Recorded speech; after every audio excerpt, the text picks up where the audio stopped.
to my plate. Yeah, that lasted all of about 2 minutes into his debut. Oh. Hi! Hello! They felt that in Stone Mountain. Here's what he said. Oh. I just saw the lane open up, and she's in high school and college anymore. You got to go up strong, so I went up strong and I was able to finish.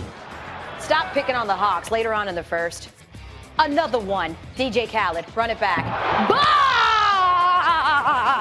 This is pretty much going to be all NBA season. I can definitively say after watching a preseason debut of Zion, he's not a bust.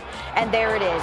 Now the joy of my NBA world is in Zion. An absolute monster. He's going to be fun. Twitter blew up. Generational talent, yes, but at the very least, he's got some intrigue in preseason games, and then he does it again. A pick and roll and a little finger roll. He can do a little bit of everything, but there he is at his preseason debut, and Atlanta absolutely dominates, and then gets a little talk with the old man, Vince Carter. 16 points, 6 for 13.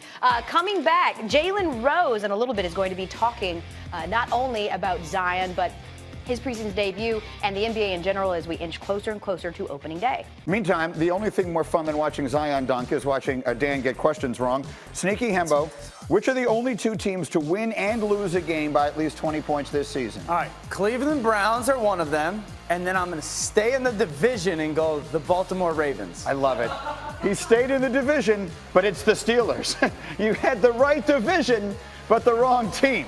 The Steelers and the Browns are the only two teams. I feel like when I do trivia, it's Twitter. You just can't win. No, well, sometimes on Twitter you actually do win. In this case, probably not. Meantime, let's talk about the Browns, and let's talk about what happened to them last night. Basically, Nick Bosa happened to them last night. And if you don't think that teams are ready for them, then maybe you don't remember this. Baker Mayfield in Oklahoma. Remember, at Ohio State, or taking on Ohio State, when he plants the flag at midfield at Ohio State, Nick Bosa from the Ohio State. Do you think he doesn't remember that? So here he comes on a big play last night, on a night where he was all over the quarterback. Oh, he remembered. Watch and it. Here's the celebration. Boom, bang. They were ready for this last night. 31-3, the 49ers win, and Bosa was ready to do that. I tell you what, he did a very good job of preparing for it. So it was a huge win last night. Nick Bosa was ready for that. I think everybody knows what that was for. Just wanted to get payback. How long were you? He had it coming. I was thinking, like, do I need to practice it? Is it going to look bad? But yeah, I practiced a little bit in my room. Did you watch like clips? Because there was a video of like side by side, and it was almost. It was pretty accurate. The image was in my head pretty good, so I kind of had a good idea. I was just screaming his name, like, Baker, Baker, you good? Come on, pick it up. We want a challenge. Thoughts on Bosa's flag planting celebration when you were able to do that? No, I didn't know that till I was informed before I got up here. Good for him. Good play. Okay, so he wasn't the only one. This is Richard Sherman talking about Baker Mayfield, who apparently wouldn't shake his hand before the game. And Richard Sherman said what's amazing and annoying was Mayfield not shaking hands at the beginning. That's some college stuff. It's ridiculous. Respect the game. He hasn't earned anything in this league. How many games has he won? He's acting like he was MVP last year.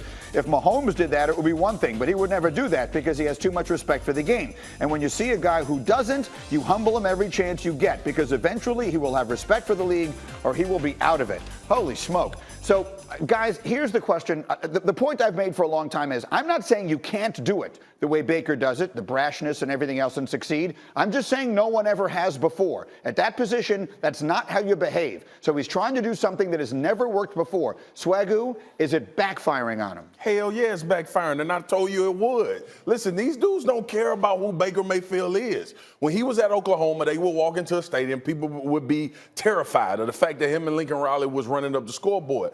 Baker Mayfield came in this league like he was the reason dudes played in the league. Like he's a guy that has made careers and made guys great in the NFL. And I told you, G, we had this conversation before the season started. The more you talk, the more they remember. And the worst thing you can do is talk about other players. Every player that plays the Cleveland Browns and Baker Mayfield has extra incentive to make this team look terrible because the quarterback and his personality. But no, this is moxie. This how he play great. You know, when you get to the NFL, don't nobody give a damn about that. Nobody cares about how much confidence you have. And I'm gonna tell you this too. They continue to play like this, his team ain't gonna give a damn about his leadership or his moxie. Because winning equals checks. And when dudes stop getting their checks, they turn to the guy that's responsible for it.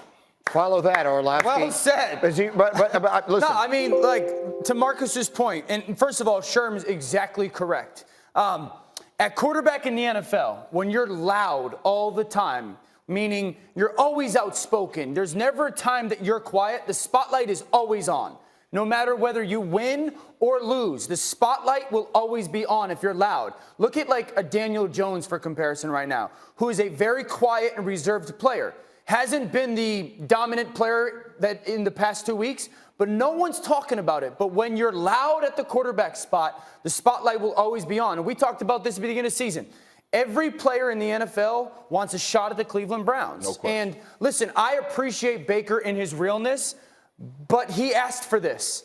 And like I said before, at the end of the day, no one's going to talk about 2018 anymore. They're going to talk about Baker. You got to start playing better football. Now, there's a lot of problems in that organization, but Marcus said it, man, and the heat is coming with this schedule. They got to play better. Let me make this point. It's about to get worse. They play Seattle this week. Seattle played on a Thursday. The Browns played on a Monday. This is the second straight week they were at a disadvantage. Then they get the Patriots, and our FPI makes them an underdog against the Broncos. This could get a lot worse before it gets better for the Cleveland Browns. All of that said, it will not get nearly as bad as it's gotten for the Redskins. Elle, let's go from there. Yeah, I was going to say, if you think Cleveland's struggling, Washington's like, hold my beer. They fire their head coach, Jay Gruden, early Monday morning. They name assistant head coach, offensive line coach Bill Callahan as their interim.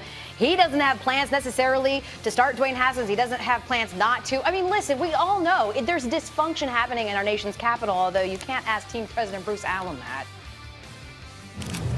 The culture is actually damn good. These people care. We have a very young core of players that we have brought in here who are accustomed to winning. Okay. As we're joined by Meg Tannebaum, like, let's be honest, some of what Bruce Allen is doing is very public because he's got to bring a coach in. What kind of coach should they be looking for in this search, assuming they're not going to go with Bill Callahan? They have to get somebody that can maximize Dwayne Haskins' ability, and they may have somebody in the building. Kevin O'Connell, their offensive coordinator, somebody I work with at the Jets, really smart player. A lot of people feel he has the ability to be a really good head coach. And this is an organization that had Kyle Shanahan, and he left. Sean McVay, he left. Matt LaFleur, he left. So their best answer may be in the building. Okay, and what if it isn't in the building? Like, there's a lot of names being thrown around right now, a Ryan Day, a Lincoln Riley going to the college ranks. Why would they want this job? Is it desirable? They would have to get unfettered control and complete responsibility of the roster so they can make the best decision about Dwayne Haskins and everybody else on that roster. It doesn't seem like you could actually put on a contract that Dan Snyder would have to be less Dan Snyder-like and that you'd be able to have that kind of control. Nevertheless, Greeny, it's apparently a fantastic culture that everyone would want to be in. You ask Bruce Allen. Al, I wish you had seen Swagoo's face when Bruce Allen said that. Bruce Allen said the culture is actually damn good. Go ahead. The culture is doo-doo, number one. All right? We can't use other words on cable television. Here's the thing. Denial, like admitting you have a problem, is the first step, right? And when I can't believe Bruce Allen said that. I literally can't produce. And you know how, like in this day and age of football, everybody brings up their record. Well, since my tenure, you're under 500 since you took over. Really? You in a good place? Bruce Allen, what are you looking at? What football team are you looking at? You got a coach that basically was like, I'm going to get my way out of here. You got quarterbacks that's been cycling through. You got Snyder and part of the front office that wanted a quarterback. The coaching staff didn't, per se, by what people are saying.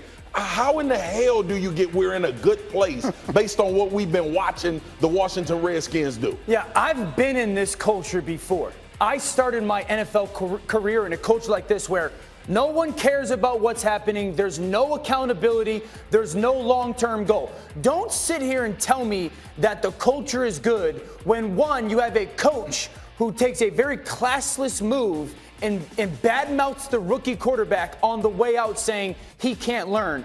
2, to tell me that everybody's on the same page with your culture. There's no accountability in your culture. Culture is having everybody with the same set of values. Tell me who in the Washington Redskins organization has the same values as Bruce Allen does right now. And they've taken this young quarterback, and this is why I take this stuff personal, because you ruin players like this where you start to badmouth and say what he cannot do.